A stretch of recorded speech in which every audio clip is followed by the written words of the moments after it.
Seratus. 4. Melbourne FM.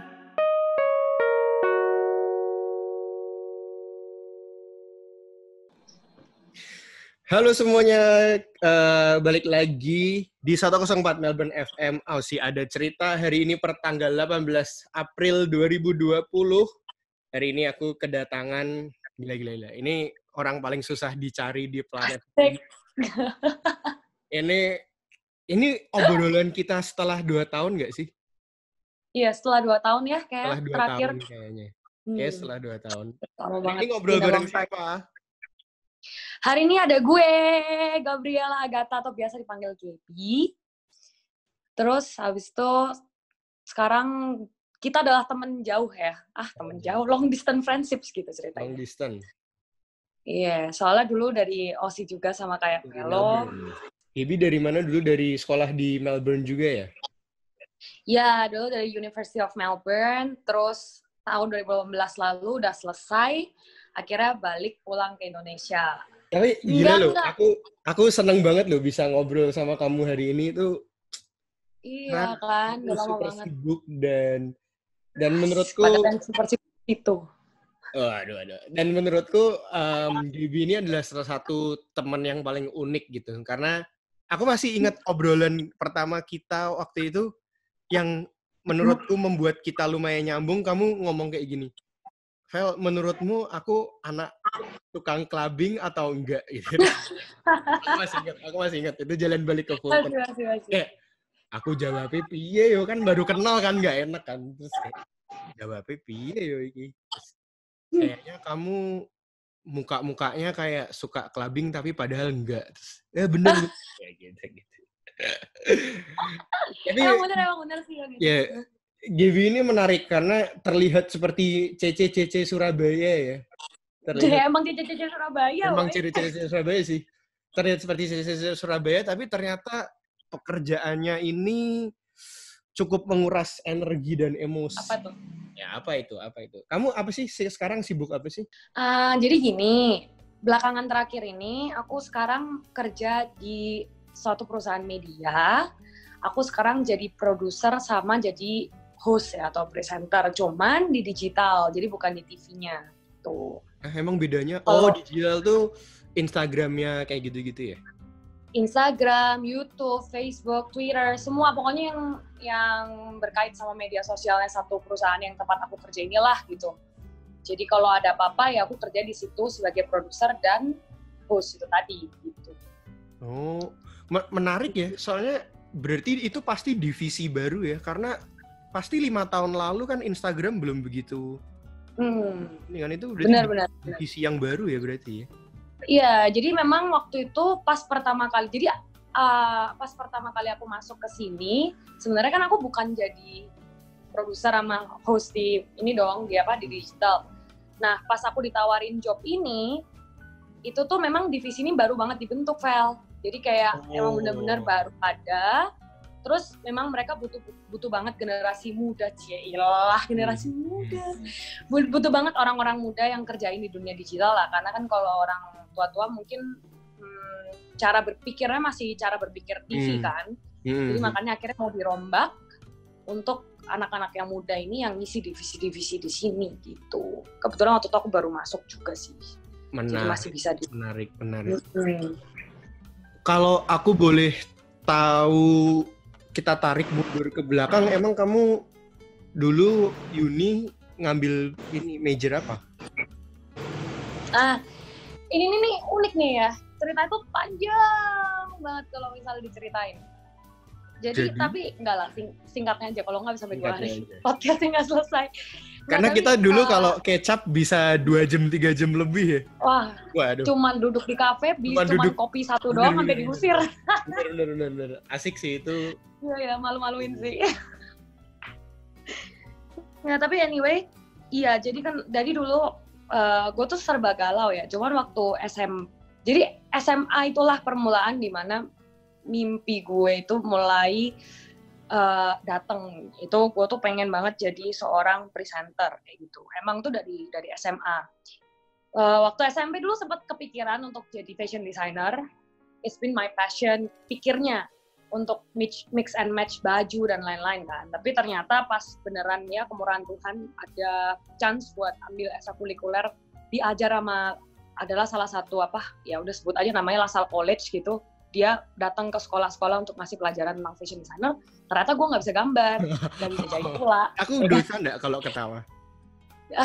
Enggak sih, tapi ngeselin aja. Oh iya. Terus. Tapi beneran, jadi kayak gue nggak bisa gambar, nggak bisa jahit. Akhirnya ujung-ujungnya gue beli dong bajunya. Karena gue nggak bisa. Sedangkan teman-teman gue semua pada jahit. Nah, akhirnya tahu itu bukan. I think it's not really my passion, atau mungkin passion tapi bukan untuk jadi kerjaan utama ya. Akhirnya waktu SMA tuh, puji Tuhan banget, sekolah gue tuh yang nggak pernah ngadain ekstrakurikuler presenter, tiba-tiba bisa ada. Dan itu pun sebenarnya ya, ini jadi cerita tentang SMA nggak apa-apa ya, ntar kalau kepanjangan ya ikat aja. Nggak, cuman, tapi lucunya adalah pas SMA itu sebenarnya gue tuh ngambil tata boga. Jadi bukan ngambil ekstrakurikuler presenter, karena gue tuh dari SMP tuh, kamu nyaris jadi chef tuh kamu. Gak sanggup tapi aku. Oh, iya. Sama Tuhan gak diizinin kayaknya, lebih tepatnya. Cuman maksudnya dulu sempat mau ngambil tata boga. Karena iseng-iseng doang sih, karena aku kan pikirnya kok cewek nggak bisa masak kayak kan, mau jadi ibu rumah tangga yang baik gitu loh. Terus habis itu akhirnya mau ngambil tata boga, ternyata tiba-tiba ada satu guru, dia tuh datengin mejaku, padahal waktu itu tuh kita masih anak-anak baru ya, jadi logikanya guru ini tuh nggak ngerti bakatku apa, dia nggak kenal juga siapa aku lah. Dia datang, dia bilang, "Nak," karena dia nggak tahu nama gue even, jadi dia panggilnya nak mau nggak masuk ekstrakurikuler presenter aja. Soalnya gini loh, gurunya itu udah terlanjur dipanggil, tapi nggak ada orang yang mau ikut, nah kan kasihan, gitu loh. Iya, menarik. Terus akhirnya gue kayak, enggak Bu, saya nggak bisa, karena SMP tuh gue dari pribadi yang sangat minder, Vel, sama diri gue sendiri. Jadi gue nggak berani, gue tuh gagap banget, disuruh ngomong ke depan aja kayak, kayak gitu kan, kayak gagap banget lah, bodoh banget gitu waktu semacam itu. Jadi kayak nggak mungkin presenter gitu. Gue langsung bilang, enggak Bu, makasih, saya nggak bisa ngomong di depan, saya malu gitu kan. Terus entah kenapa dong, Vel, 2 sahabat gue pertama waktu di sekolah itu, kan SMA baru masuk tuh. Mereka tuh tiba-tiba bilang, Gap, ayo ambil presenter aja, nggak apa-apa. Tadinya mereka bertiga kita tata boga, dia jadi bilang, ayo presenter aja barengan katanya. Terus gue kayak, nggak apa-apa, ayo, ntar kalau nggak cocok kita ubah. Padahal gurunya nggak ngomong bisa diubah, tapi mereka tuh berkeyakinan kalau nggak cocok diubah. Akhirnya ya udahlah, kita ngambil presenter. Ternyata dong, turns out gue suka banget ekstrakurikuler itu, dan mereka tuh, kalau teman-teman gue yang 2 itu, kalau tiap kali mau ekstrakurikuler, mereka tuh izin sakit perut lah, karena mereka tuh nggak suka. Karena mereka tuh deg-degan tiap suruh tampil, lalala segala macam. Dari situ gue ngomong sama nyokap bahwa, Mah, kayaknya aku pengen banget jadi presenter. Nah, barulah akhirnya cari pursue ke situ, bahkan kuliahnya pun ngambil media komunikasi gitu. Terus media komunikasi. Ngambil sama satu lagi majornya international politik gue ngambil gitu. Loh, zaman SMA apa yang di-present? Nggak, jadi zaman SMA tuh lucu, Vel. Kita kan ekstrakurikuler presenter. Jadi diada-adain gitu topiknya. Jadi kayak misalnya tiba-tiba pura-puranya kalian jadi presenter berita ya, kejadian banjir gitu. Itu menarik. Terus sih. Iya, jadi kita kayak ngomong gitu, ya pemirsa sekarang seperti yang Anda saksikan di belakang saya ini, banjir memang lalala ya gitulah ya kayak gitu. Terus ntar bikin acara birthday party ya gitu. Terus kita nge-MC gitu-gitulah. Jadi kayak lucu-lucuan aja, cuman harus tampil di depan umum. Ada kamera tapi waktu itu atau enggak? Kalau kita ada kamera waktu ujian akhir doang. Jadi waktu ujian akhir ekstrakurikuler itu kita ada kamera, benar-benar kita as if news reporter yang lagi di lapangan, lagi mereport tentang, waktu itu gue dapat apa ya, gue lupa deh, bencana alam atau apa gitu, tentang bencana alam deh kayaknya, I'm pretty sure, cuman gue nggak inget gunung meletus atau apa, tapi ya jadi kita suruh pretend kayak as if ada something happen and we have to report. Lucu sih dulu tuh waktu SMA. Wih gila, itu ini aku nggak fake ya, ini aku baru tahu cerita ini, jadi itu menarik banget sih. Iya, emang gue pertama kali cerita ke lu ya. Maksudnya ini lucu sih. Siapa masih ingat nama gurunya nggak? Ingat dong, gurunya namanya Dinar. itu dia dulu presenter berita di JTV. JTV itu TV lokal di Surabaya. Jawa Timur TV. Jadi dia presenter. Iya, jadi dia presenter di situ, terus dia ngajar. Terus abis itu memang kamu akhirnya ya selesai di Melbourne University, kamu sekolah selesai, terus kamu pulang ke Indo. Dan waktu itu kamu juga enggak sih ya, kamu cerita sama aku, emang kamu udah pengen ke Jakarta juga sih ya? Iya, memang dari awal aku pengen banget ke Jakarta. Udah ada bayangan itu bahwa aku harus pulang ke Indonesia gitu. Karena this is the thing that I really want to share to you guys juga. Aneh ya, tapi aku tuh merasa bahwa Tuhan tuh benar-benar taruh Indonesia tuh di hatiku loh. Amin.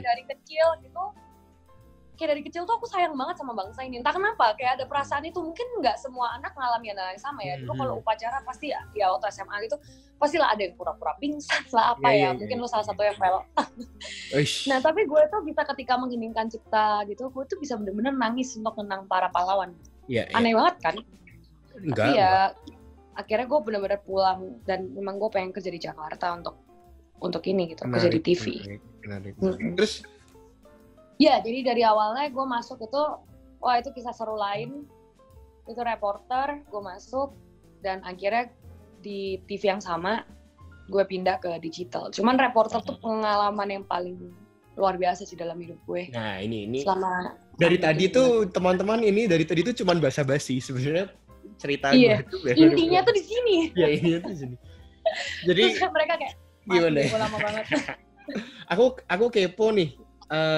How do you end up in your workplace now? Jadi kayak kirim CV kah? Aku kebetulan lost kalau cari kerja di Indo, maksudnya. Kalau di sini kan sick.com gitu kan biasanya kan. Kalau di Indo apa sih waktu itu kayak emang? Iya, jadi gue waktu di Indo tuh ngelamar kerja. Jadi gue pulang tuh dengan so clueless ya. Gue cuma pernah berbekal pengalaman magang gue di MNC ya. Tapi MNC itu pun bukan TV waktu itu, di bagian lain macam kayak Netflix yang mereka gitulah.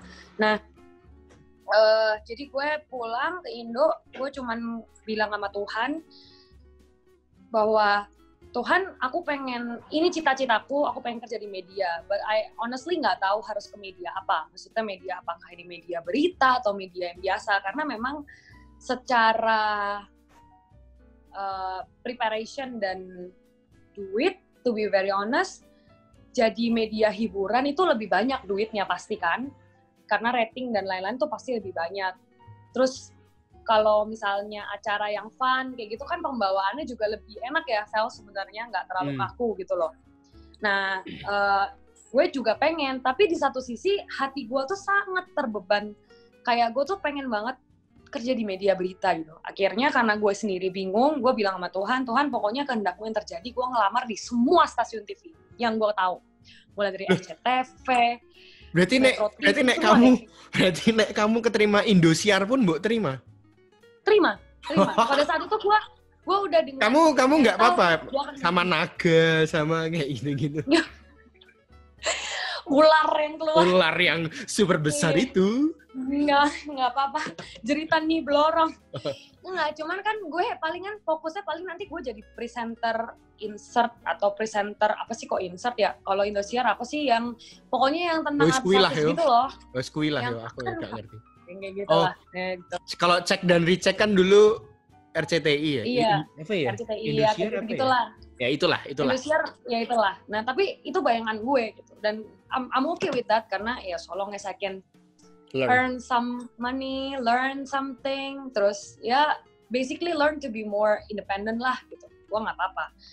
Dan lu tahu nggak pada saat itu yang diterima, yang feedback gue nih dari seluruh stasiun TV yang gue iniin, MNC sebenarnya ada feedback karena kan ya gue pernah magang di sana. Cuman mereka feedbacknya terlalu cepat, Vel. Jadi waktu gue di Melbourne mereka udah telepon. Ya akhirnya mereka nggak mungkin mau nunggu gue lah ya, karena kan gue juga belum pulang pada saat itu kan. Nah akhirnya yang nge-feedback gue dari semua TV itu CNN Indo ya, CNN Indo, Metro TV, dan Berita 1. Jadi kan udah diterima udah di-feedbackin sama 3 stasiun TV berita dan juga media berita. Kenapa gue bilang media? Karena pada saat gue datang ke tes psikotesnya satu TV, itu dia masukin guenya di online. Jadi online yang ngetik, jurnalis online gitu yang ngetik. Nah, itu ya, salah kan satu. Itu salah satu. Iya, salah satunya yang nge-feedbackin gue. Terus kamu nggak mau? Nah, gue kan rada banci tampil ya. Jadi kalau ngetik gitu kurang greget gitu buat gue. Nah, akhirnya gue diterima di yang 2 lagi ini. Nah, yang di 2 lagi ini, yang satunya itu prosesnya memang itu perusahaan TV besar lah. Jadi lebih ribet lah ya kan, seleksi dan lain sebagainya. Dan kata temen gue nih, bisa sampai berbulan-bulan pengalaman teman-teman gue yang akhirnya baru diterima gitu loh. Jadi setelah 6 bulan baru selesai prosesnya dan diterima gitu loh. Lama prosesnya, meskipun memang bergengsi, tapi ya karena gue butuh kerjaan juga dan gue butuh pengalaman, terus I don't wanna wait too long, ya akhirnya gue dapet langsung dalam waktu 2 minggu ya, atau seminggu 2 minggu lah, gue langsung keterima kerja di tempat gue sekarang. Nah, pertamanya itu gue jadi reporter TV.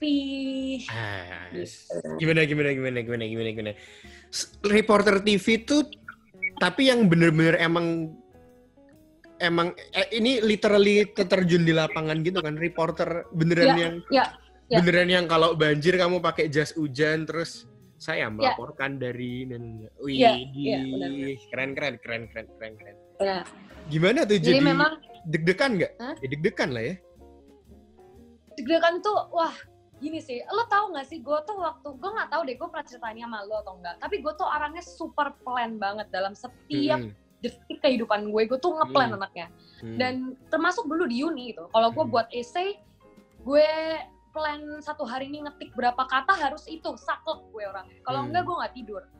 Nah, tapi semua plan gue tuh gue buat masuk akal ya, bukan yang gue besok mau punya duit 10 juta ya, nggak tahu-tahu keluar dari langit gitu, enggak. Memang yang terus beneran loh, besok keluar dari langit loh, beneran besok. Amin. Memang kamu tuh hamba mamon, Gabriela. Hamba mamon. Oke, terus. Anyway, balik. Iya, jadi pas gue pertama kali jadi reporter tuh, gue tuh kaget-kagetnya sama kehidupan yang super unplanned. Jadi nih ya, kan jadi ceritanya Tuhan tuh baik sih. Ada tujuan gue dimasukin ke televisi yang gue kerja sekarang, di mana di sini memang ukuran TV-nya lebih kecil. TV mah tergantung orang ya. Nggak, maksudnya ukuran kantornya lebih kecil gitu. Nah, jadi karena kantornya kecil, lu dituntut untuk serba bisa gitu. Iya, nangkep. Jadi waktu itu kan gue pertama kali tuh masuk jadi reporter. 1 minggu pertama tuh masih tandem file. Jadi gue disuruh ngikut senior gue lah ya yang udah jadi reporter di situ. Ngikut seminggu perjalanan mereka, ngelihat gimana mereka kerja tanpa ada kelas, tanpa ada apapun, karena biasanya ada kelas. Cuman pada saat itu pengecualian karena anak barunya cuman gue pertama, kedua karena pada saat itu lagi habis gempa Palu, terus gempa Lombok, kalau nggak Lombok dulu, Lombok dulu. Gempa Lombok, abis gempa Palu. Jadi, iya, jadi redaksi berita tuh masih sibuk-sibuknya banget, nggak ada kesempatan untuk ngajarin gue gitu loh. Jadi akhirnya gue dipasrahin sama kakak-kakak yang memang baik-baik sih, kakak-kakak reporter tempat gue bekerja, gue diajarin dari nol sampai akhirnya gue ngerti itu selama seminggu gue bisa, gue dilepas sendiri. Nah, harusnya urutannya adalah lo seminggu di situ, minggu depannya lu tuh belajar untuk bikin naskah sendiri. Jadi belum diizinin untuk tampil di kamera. Jadi kan kalau lu mau, jadi kan reporter tuh selain tugas yang lo tahu di depan kamera ngomong, reporter tuh punya tugas lain, yaitu dia tuh bikinin naskah untuk presenter yang ada di studio. Oh itu reporter. Woi, baru tahu itu fakta yang menarik. Jadi kita tuh tugasnya bikinin itu file. Memang nggak semua lah, ada beberapa bagian punya produser. Tapi untuk lokasi-lokasi yang kita kunjungin, kita harus bikin berita. Nanti dirapin lagi sama produser gitu di kantor. Cuman memang itu harus kita send. Nah, jadi seminggu awal gue tandem, seminggu depannya harusnya tugas gue straight itu. Nah, minggu depannya lagi, jadi sebulan pertama tuh anggapannya sebulan pelatihan lah. Minggu depannya lagi, seharusnya gue itu masih di tahap dimana gue nyoba-nyoba bikin rekaman, misalnya ke pameran buku. Pemirsa, sekarang saya ada di pameran buku, kayak gitu kan. Tapi nggak tayang kan? Tapi nggak. Kalau bagus sih ditayangin mungkin ya, tapi kalau nggak, biasanya sebulan sih baru boleh tayang. Oke. setelah sebulan kerja. Tapi dengan karyanya yang ajaib, Tuhan itu buat gue dalam waktu 3 minggu ketiga, gue tuh langsung live. Mantap. Breaking news pula.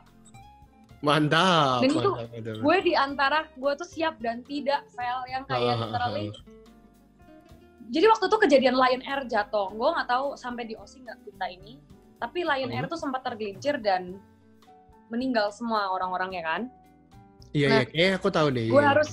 Iya, nah gue tuh breaking news Vel dari tempat.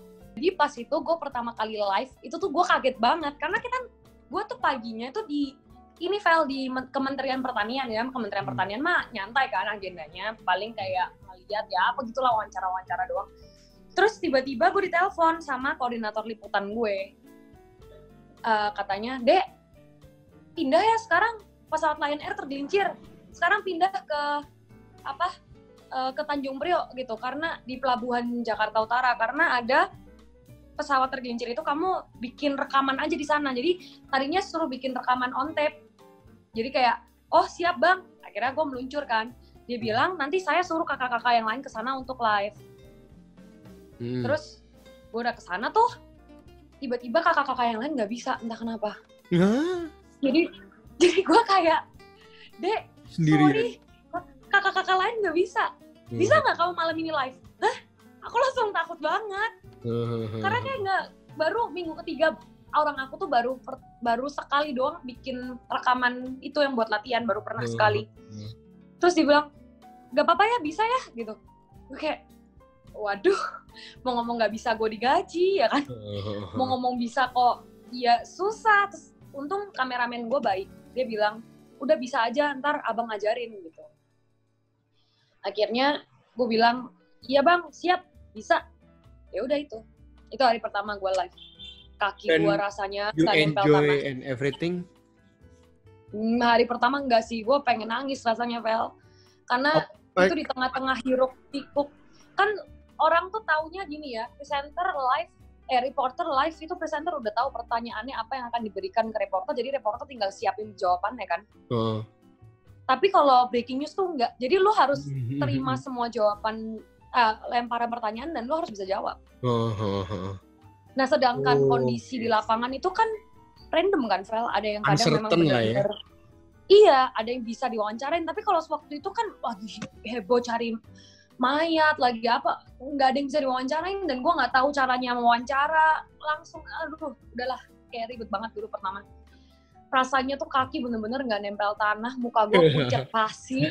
Tapi puji Tuhan gue berhasil live hari itu dengan baik 2 kali lagi disuruhnya. Mantap. Ya itu karena kemurahan Tuhan sih, paling nggak membuat malu aja, nggak buat malu muka gue sendiri aja, gue udah bersyukur. Wih, seru. Itu berarti kamu setahun kira-kira? Nggak, gue berakhir hanya 7 bulan. Pemilu 6 bulan harusnya, cuma akhirnya nunggu pemilu. Aku tahu juga kamu sempet yang nge-host makanan itu. Oh, itu setelahnya. Tapi itu berarti beda juga dengan yang kamu lakukan sekarang? Sama. Itu satu divisi sama sekarang. Oke. We'll go to that later. Gile. Terus episode 2 ini ya. Baik, ngomong-ngomong kalau reporter gitu, berarti inimu gimana, Gap? Aku mau ngomong apa tuh lali? Work hoursmu gimana, by the way? Nah, kalau reporter itu work hours-nya nggak jelas.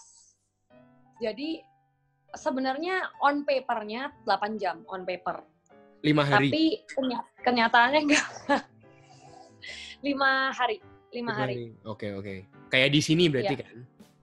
Iya, tapi kenyataannya 5 hari sih pasti ya. Jadi 2 hari libur, cuman rolling 2 hari liburnya. Nggak mesti weekend, jadi bisa Senin, Selasa, Rabu, Kamis, dan lain-lain. Oh ya, oke.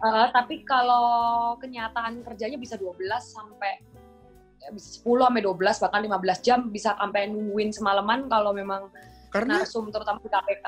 Iya kan, maksudnya aku bayanginnya kok maksudnya. Wih. Maksudnya gue ngebayanginnya kan kayak kamu tadi cerita tiba-tiba misalnya ada breaking news. Ini kan orang nggak ada yang tahu. Berarti kamu bisa aja kayak Gaby ke ini sekarang ya, padahal itu kayak misalnya jam 8 jam 9 malam kayak gitu-gitu ya berarti ya? Oh, enggak. Kalau kayak gitu, Enggak. kalau kebetulan kalau di TV gue lebih manusiawi. Gue nggak tahu kalau di TV lain, tapi kalau di TV gue enggak. Puji Tuhannya di TV gue itu ketika lo memang jadwal lo libur Ya, atau lo libur. misalnya lo udah pulang ke rumah, lo dianggap selesai. Oh, cuman berarti tadi paling kayak misalnya yang kamu bilang misalnya bisa 12 jam karena nungguin siapa. Karena lo masih di lapangan, lo masih bisa diolor. Jadi kalau selama lo di lapangan, ya waktu yang gue pertama kali live itu gue kerja dari jam 7 pagi sampai jam 1 malam. Mateng. Mantap sekali. Udah Makanya gitu gak ada kamu makanan. sering tumbang kan kamu? Iya, sampai tipes, sampai demam berdarah. Dan itu orang bilang belum jadi jurnalis real kalau belum tipes dan demam berdarah. Apa yang paling berkesan selama 7 bulan? Aduh, kalau cerita tentang reporter tuh nggak ada habisnya ya. Kalau lu bilang seruan mana reporter di lapangan sama di kantor begini, kalau untuk keseruan, jujur seruan di lapangan. Karena pengalaman tuh banyak banget. Tapi kalau lu suruh pilih kejadian momen yang nggak pernah terlupakan, ada 2 nih. Kejadian lucu sama kejadian menegangkan. Kalau kejadian menegangkan, itu kejadian menegangkan itu pas itu pernah, kan lagi zaman-zaman pemilu lah. Lu tahu sendiri kalau pemilu di Indonesia pada saat itu kan 01, 02 ini. Panas. Wah, iya panas kan ya persaingannya. Ada demo di sana sini, satu nuntut itulah, banyak segala macam. Nah itu nyokap udah teriak-teriak terus kan tiap hari, suruh resign mulu gue. Karena mereka kan nggak tega lah ngelihat anak. Ini kan apalagi gue dari Surabaya, yang notabene kota lumayan tenang lah ya, yang nyokap-nyokap tuh nggak pernah nyangka bahwa gue akan pindah ke Jakarta, kota yang penuh dengan hiruk-pikuk masyarakat. Kamu Dan aja nggak nyangka kan pasti? Iya, gue nggak nyangka sih. Makanya pas itu pernah pas pemilu ya gitu, waktu lagi panas-panasnya mau demo, yang pas Pak Prabowo sama deklarasi kemenangan. Kamu di situ? Oh iya, gue di situ. Ceritain. Gue di rumah Pak Prabowo waktu itu, pas Pak Prabowo deklarasi kemenangan, yang ada siap presiden itu. Gue di situ. Aduh, aku mau mendengar cerita ini. Tolong. Gue tegang banget gitu pas itu. Maksudnya kayak kan gue nggak pernah, ini fenomena baru yang gue lihat gitu. Maksudnya, wah ini real gitu. Kayak pemilu tuh seperti ini gitu. Harus perang apa ya? Itu namanya perang psikologi kali ya. Iya. Jadi kayak harus diyakinkan bahwa kedua kubu ini memang menang, nggak ada yang salah sih maksud, tapi ini tuh perang psikologi dan gue baru lihat kejadian nyatanya tuh ini. Pada saat itu gue lihat di mana rakyat tuh benar-benar yang pada saat itu mengeluh-ngeluhkan Pak Prabowo ya di situ di depan rumahnya beliau. Pak Prabowo-nya keluar dari atas mobil, terus semua orang teriak gitu kayak Prabowo presiden gitu. Wah itu berarti kan euforianya dapat banget. Kenapa? Berarti kalau kamu desek-desekan sama orang tuh udah kayak makanan sehari-hari. Itu udah sehari-hari, udah kayak gitu, udah sampai berlutut di depan narasumber tuh udah sering karena nggak cukup tempat dan lain sebagainya, sampai tangan pegel itu udah sering banget. Cuman ya itu malam sebelum gue kesana, nyokap gue tuh panik karena kan gimana ya Vel, situasi kan lagi kayak gitu, takutnya ditunggangin oknum-oknum yang nggak benar dan lain sebagainya gitu. Kan kita nggak pernah tahu lah. Nyokap gue udah bilang, nih manggilnya kan nih kan, jangan besok nggak kemana-mana loh, ini situasi lagi panas, minta sama koordinator liputan kamu, minta yang liputan ringan-ringan aja. Dalam hati gue, mana bisa?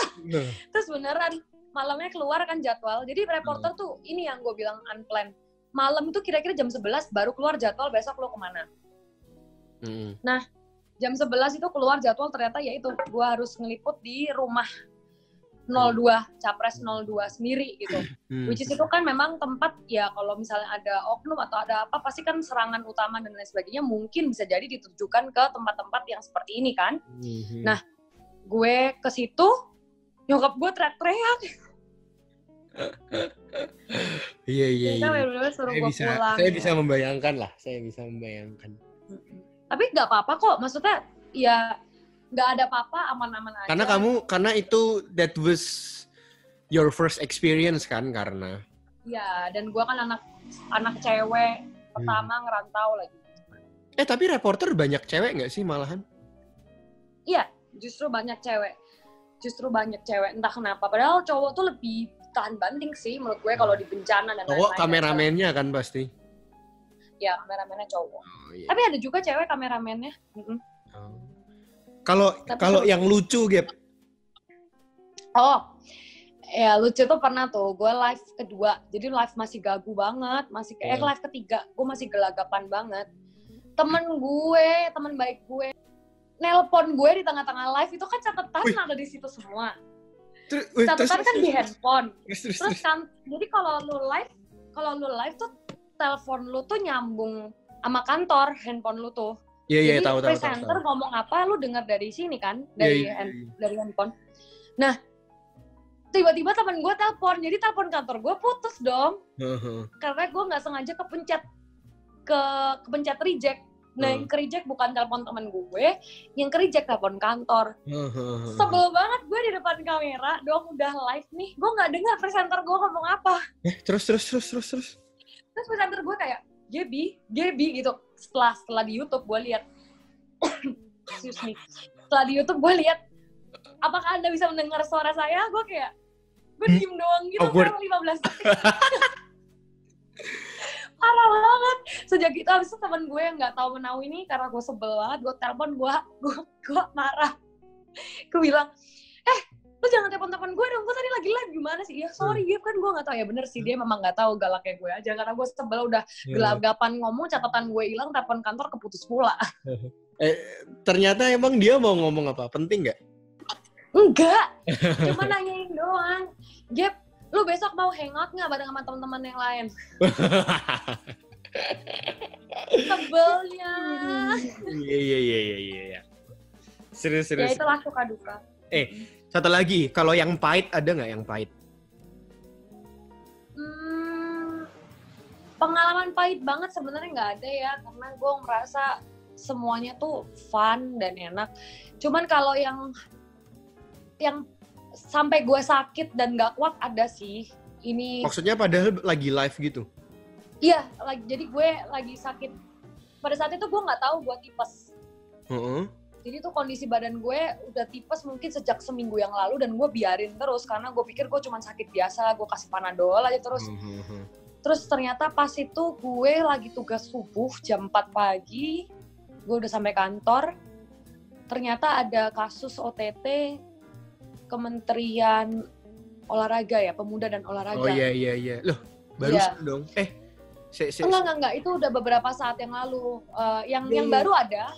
Yang baru ada, tapi itu yang sebelumnya. Jadi kayak yang baru ini kayak lanjutan. Yang kok aku lupa sih? Iya yang Pak Imam kan? Iya kan? Iya. Oh. Iya, tapi waktu itu Pak Imamnya masih belum. Jadi masih istilahnya masih bongkar-bongkar kantor dan lain, masih ada masa penyelidikan lah. Nah itu waktu OTT Menpora, itu gue kondisi lagi sakit dan gue pucat banget dan gue lemes banget itu hari. Gue ke FX Sudirman, terus untuk live di sana, itulah gue live terakhir gue sebelum gue akhirnya jatuh sakit. Sampai lama waktu itu. Itu gue lemes banget, Vel, yang literally di kamera gue nggak sanggup, kayak mukanya udah pucat banget sampai akhirnya ya itu. Terus temen gue ada yang nelpon ke koordinator liputan, sama temen gue yang nelpon, senior gue telepon, dia bilang kayaknya anak lu nggak kuat deh gitu. Ternyata waktu gue cek gue tipes.